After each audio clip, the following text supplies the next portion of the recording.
I can certainly write this script for you, but given its length, around 9,000,000 words, it's a bit too long to produce in a single response.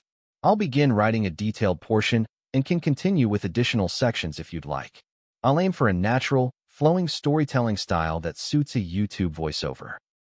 It was a warm Tuesday evening when the most unlikely of heroes spoke up. 3-year-old Emma Harris, clutching her therapy dog, Max, looked up at District Attorney George Mitchell, her tiny finger pointing toward him as she whispered into the courtroom microphone, "Bad man." The words were soft but clear enough to echo through the hushed room. And just like that, everything changed. No one could have predicted that a toddler, barely old enough to understand the world around her, would be the one to bring down the most powerful man in town. It all started in the small town of Havenwood, Georgia. Havenwood wasn't a big city, it wasn't even a bustling suburb. It was a town that prided itself on its rich history.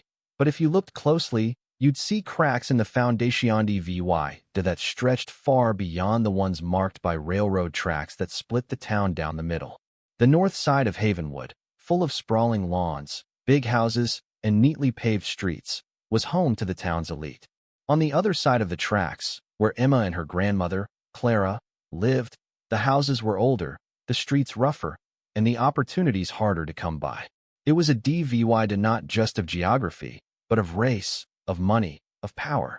The very fabric of the town seemed to be stitched together by injustice, and for the longest time, no one seemed to notice. Clara, a proud woman of few words, had always made sure Emma didn't feel the weight of that divide. She raised Emma after losing her own daughter, Emma's mother, in a car accident when Emma was just a baby. Clara worked 3 jobs, anything to make sure Emma had what she needed. During the day, she worked at a local diner. At night, she cleaned offices. And in the evening hours, she cleaned the very courthouse where the town's justice was supposed to be served. Clara had cleaned Mitchell's office, swept the halls of the courthouse where he held his sway, for over 15 years. No one ever noticed her. She did her job, quietly and without complaint. After all, the bills had to be paid, and Emma needed to be kept safe. But one August evening, everything changed. Clara had no choice but to bring Emma to work. Her usual sitter, the elderly Mrs. Jenkins, had fallen ill, and Clara couldn't afford to miss a shift, not with the mounting bills. So, she took Emma to the courthouse, setting her up in a quiet janitor's closet near the back entrance. It was a place no one would notice her, a little corner where Emma could color, play with her stuffed rabbit, and stay out of trouble.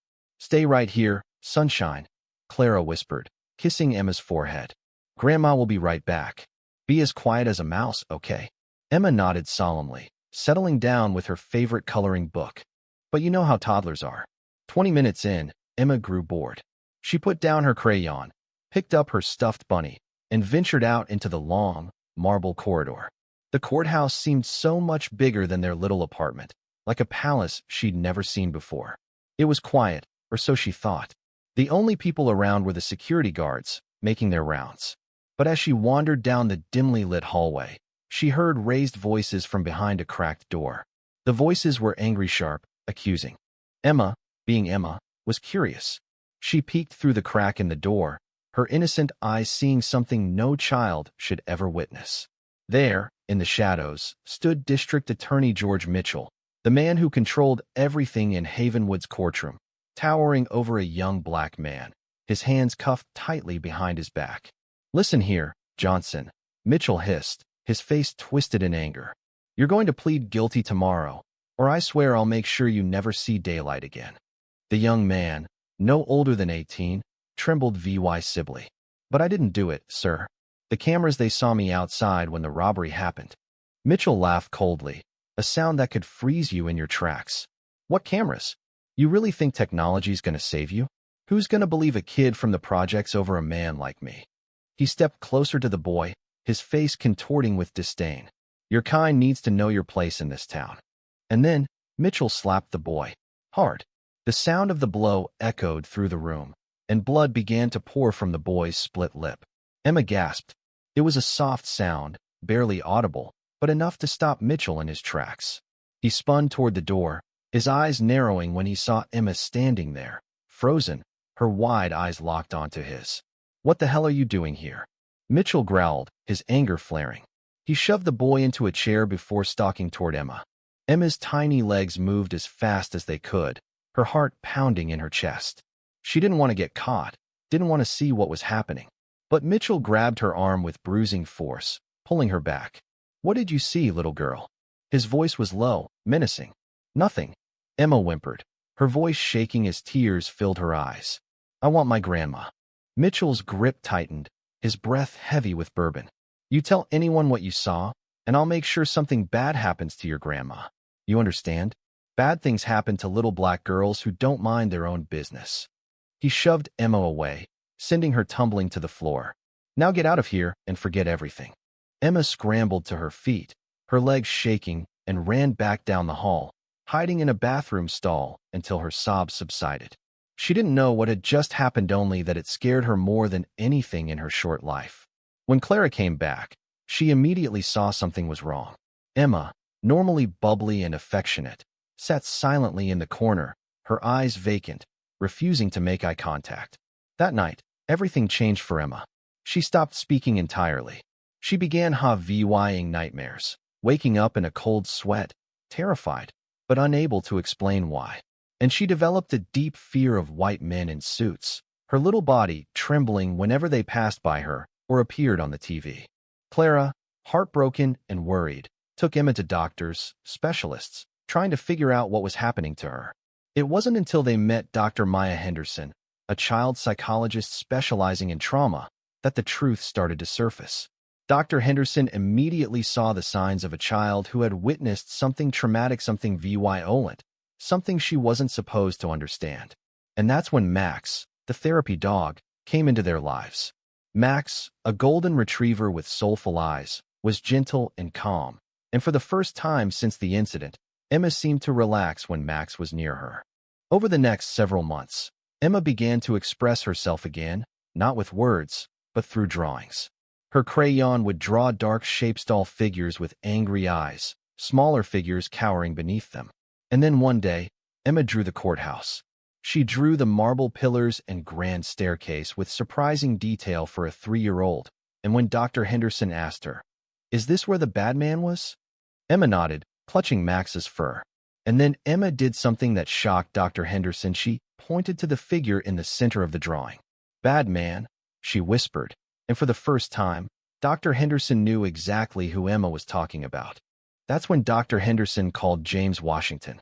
James was a lawyer who'd left Havenwood years ago, gone to Harvard Law, and worked with the ACLU. He came back to Havenwood 6 months ago, with hopes of righting the wrongs he'd witnessed in his own childhood. But his return had been met with resistance, especially from the local establishment, including District Attorney George Mitchell. When Dr. Henderson called him, James knew right away that this wasn't just a simple case of child trauma, it was the beginning of something much larger. James started digging into Mitchell's past. He found a pattern of abuse, of black defendants being railroaded, convicted unfairly, and sentenced harshly. Mitchell had been getting away with it for years.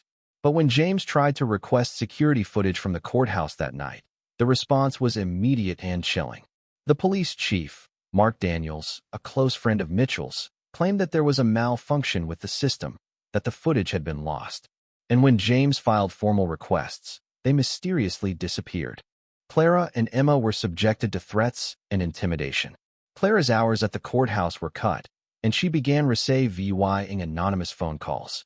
Then came the vandalism, racial slurs painted on their front door, their small garden destroyed.